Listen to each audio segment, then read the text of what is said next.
This is the easier to read version of Animal Farm by George Orwell, retold and narrated by Sarah Simpson. Chapter 9. Boxer had a hurt hoof that wouldn't heal. He needed to rest, but he refused.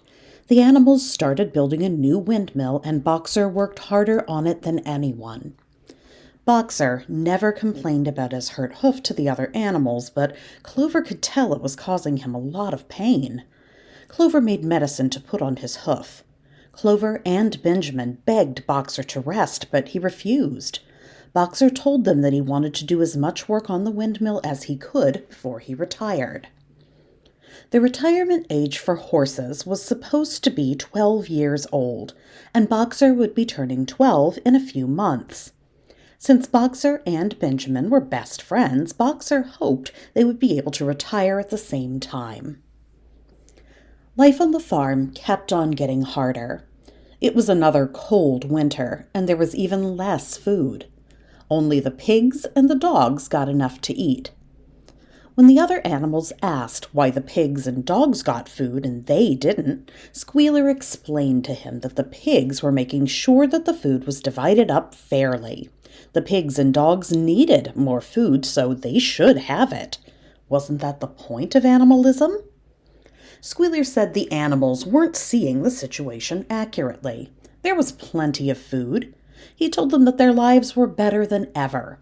They had more straw for their beds. They had fewer fleas. This was all lies, but the animals couldn't really remember what life was like back when Mr. Jones ran the farm. It was so long ago. So they accepted whatever Squealer told them, even though it seemed wrong. The pigs were fat and happy. That spring, the female pigs gave birth to a total of 31 piglets. All of them had black and white spots, just like their father, Napoleon. Napoleon taught the baby pigs at his own school, and he didn't let the baby pigs play with the other animals. Napoleon made new rules. If a pig and another animal were walking on the road, the other animal had to stand to the side and let the pig pass by. Pigs got to wear green ribbons on their tails on Sunday. The animals would build a school just for the baby pigs. No other animals could attend. The farm was making money, but the lives of most of the animals didn't get any better. All the money was spent on the pigs. The pigs were getting fatter, but the other animals didn't have enough food. In February, the animals smelled something delicious cooking. It was barley. They were excited, thinking about the tasty dinner being made. When dinner time came, the animals were disappointed to see that there wasn't any barley for them to eat. Squealer told the animals that all the barley was being saved for the pigs. The barley was used to brew beer, and every pig got a pint of beer to drink every day. Napoleon got 4 pints of beer every day. The animals were starving to death. The barley could have been food for them to eat, but the pigs were using it to make alcohol.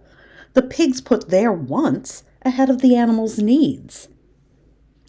To distract the animals from all the bad things the pigs were doing, Napoleon spent lots of time giving speeches and having parades. The animals were so busy singing songs, hearing poems, and marching in parades that they didn't have time to think about how unfair it was that the pigs were being treated well while the rest of them suffered.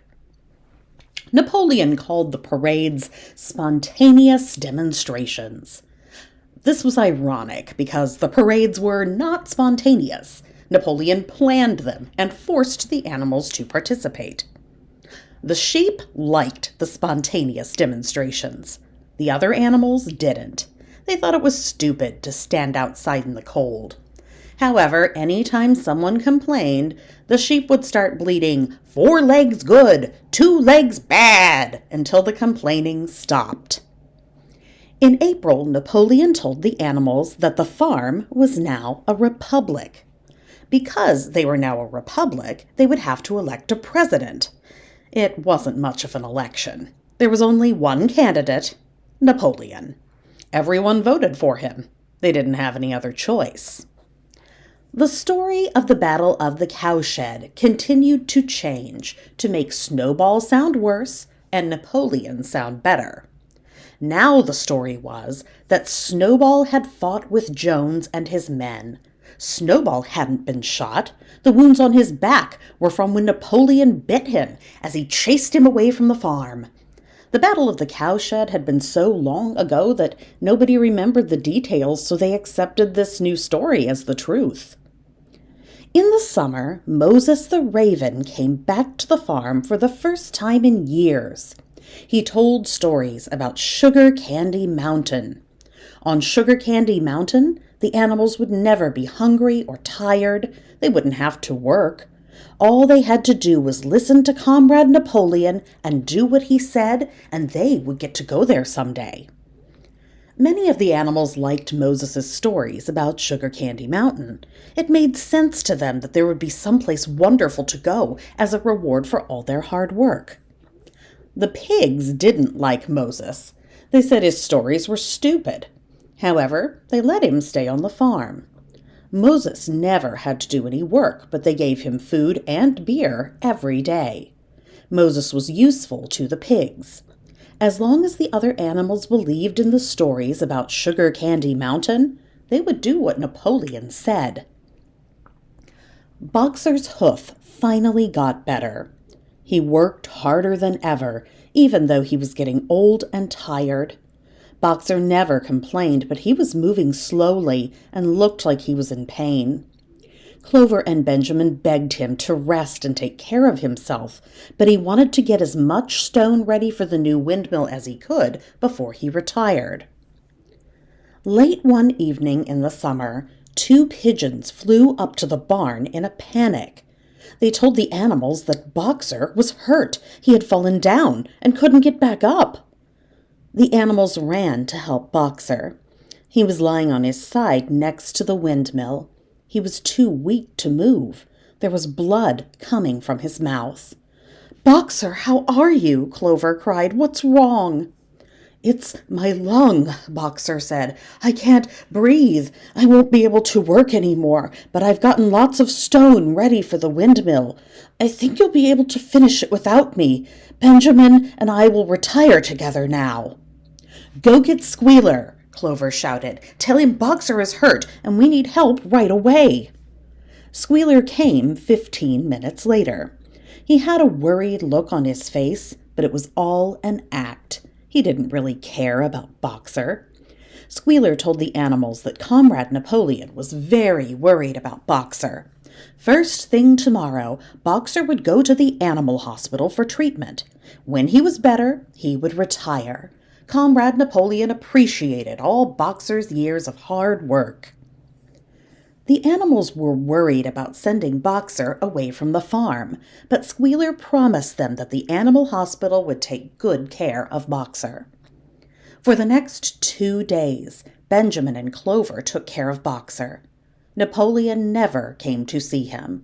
Napoleon never even asked how Boxer was doing. Finally, a big truck came. All of the animals ran to the road to tell Boxer goodbye. Benjamin read the words on the side of the truck, then started to yell. "Fools! Fools!" Benjamin shouted. "Can't you read what's written on the side of that truck? It says, Alfred Simons, horse slaughterer and glue boiler, Willingdon, dealer in hides and bone meal. That truck isn't taking Boxer to the hospital. It's taking him to be killed and made into glue and leather. We have to stop that truck." The animals ran after the truck. They shouted at Boxer to fight. They told him he had to get out. Boxer kicked and kicked, but he was too weak to break open the door of the truck. The truck drove faster and faster. The animals could hear Boxer trying to kick his way out as the truck drove away. They never saw Boxer again. 3 days later, Squealer came to give news about Boxer to the animals.